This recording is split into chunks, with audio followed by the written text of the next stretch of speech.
Marxism. And, Marx's basic criticism of capitalism is essentially it's irrational, he's saying. It's not rational. All right? His argument is that capitalism does not efficiently distribute the goods that it produces, and the goods that are produced are not always the ones most in need. All right, I'm going to talk about those two in conjunction before we move on to that third one. Here's a scenario, and here's where what he says makes a little bit of sense. I always mix them up because I'm not up to speed on all these. My kids have the Nintendo DS, right? Everybody know what that is? I think everybody knows what those are, right? That's like a common deal. Okay. Yes, the Nintendo DS. All right. Previously, she had the Game Boy, which is like its predecessor. Am I correct?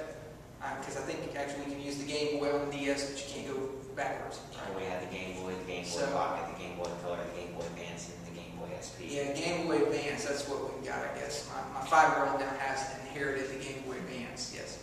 So now here's the deal. Well, actually, I think it's better if I use two different companies because there's not really a good competition on the handheld stuff, is there? Sega handheld, and now you have PSP.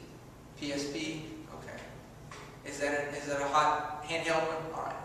I usually use the old Nintendo, and then Xbox. Xbox comes out and it trumps the other guy. There's always this battle of who's got the hottest video game deal. Well, just to think in terms of what really happens probably to some of those when you've got, let's say, the Nintendo that's produced, and then it gets trumped. Nobody wants the Nintendo anymore, do they? I mean, you can't give those things away. I've got one of the old PS1s, and it's like people, it's a dinosaur. I mean, my kid plays with it. I think Jet Moto's pretty cool, but I'm an older guy, so. These kind of games, the Jet Moto you're talking about. Okay, so. I think these are pretty neat games, but they're far surpassed by some of the stuff that's out there. So what happens to all those old PS1s? Well, they collect dust in some warehouse somewhere, right? And now you've made an extra 50,000 of them, but now Xbox comes out because we have a capitalist society. We're competing, right? We're supply and demand kind of society. So Xbox comes out and nobody wants the Nintendos, for example. I'm not saying that's the case. I'm just giving a scenario that's probably not far from realistic. All right. So now you've got a warehouse full of produced materials that are of no real value anymore, i.e. the Nintendo, okay? Because Xbox came out and it's really cool and everybody wants that and nobody's buying the old Nintendo. So that's kind of in a nutshell, that's the type of argument he would make. See, now you've got all that labor and all those materials were spent and wasted on a bunch of stuff that's sitting in a warehouse collecting dust that nobody wants because it was not efficiently distributed. The goods weren't efficiently distributed, and the goods that were produced were not what was most needed. Well, again, who's going to tell you what you need?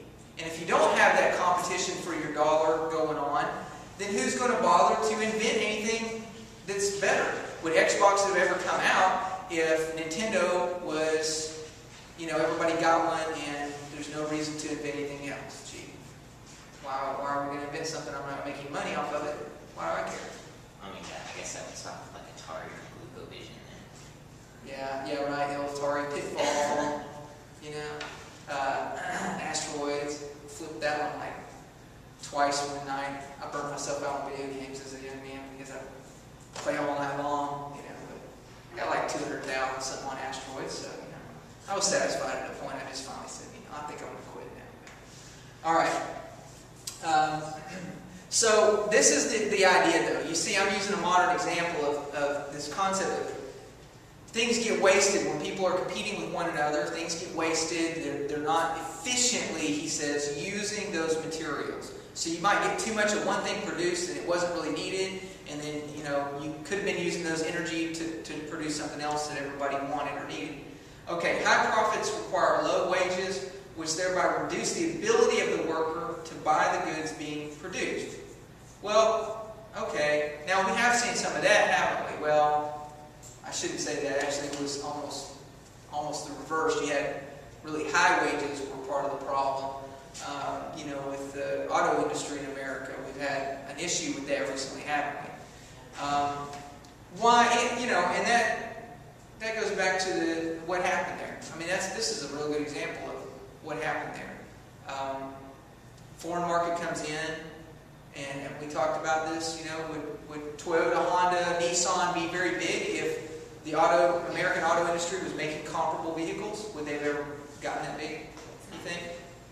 You think they would have ever taken off? You think Toyota would have ever been taken seriously if they had been making comparable vehicles? You know, I mean, as far as quality. America would have been Levi's. What's that? America would have been Levi's. Yeah. Well, I mean, you know, and you know, that's no. I mean, performance-wise, that's another story. I mean, my brother just bought a new Mustang and saw it the other day. Those are very nice machines, actually. Very nice machines.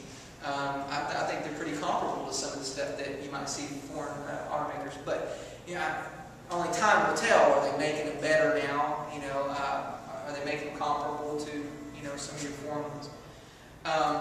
Okay, high profits requiring low wages. Yes and no. Sometimes we see that in capitalism. Sometimes we haven't. The union stuff has been pretty effective to get better wages for a lot of people, but not always. Not always. And not everybody's union, and so this isn't always the case. Sometimes you have production assembly that's, you know, pretty low wage type deal, and, you know, the workers have the, I guess, you know, they can't afford to buy the products that are being made sometimes. Anybody ever work for a company that made stuff that you couldn't afford the product they made? Ever been in a situation? Where'd you work?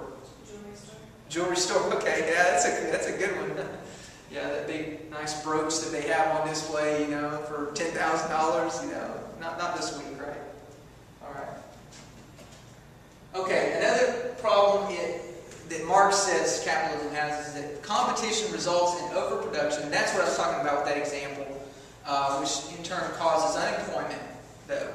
All right, the overproduction then causes the unemployment that finally leads to depression, economic depression, okay, and the cycle repeats itself. Now, what I really hate to say is, look at our situation right now, and look at our situation 60 years ago, 70 years ago.